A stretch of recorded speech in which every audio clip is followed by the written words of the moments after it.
Isang hakbang patungo sa mas tahimik at maayos na buhay ang pinili ng isang dating kasapi ng underground mass organization matapos siyang formal na magbalik loob sa pamahalaan sa bayan ng Agoo, La Union. Police Master Sergeant Robert Abella Jr. sa report.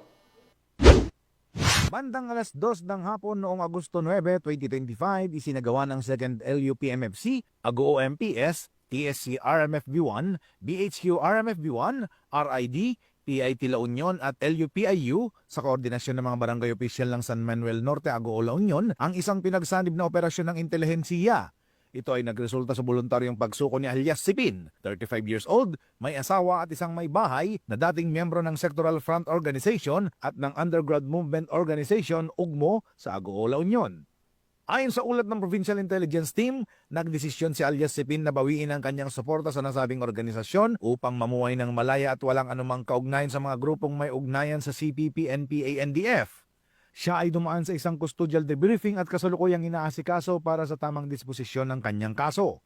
Ang operasyon ay bahagi ng patuloy ng mga hakbang ng mga otoridad upang matiyak ang kaligtasan at kapayapaan sa kanilang nasasakupan at magbigay ng oportunidad sa mga dating miyembro na magsimula muli mula sa mga organisasyong may ekstremistang ideolohiya.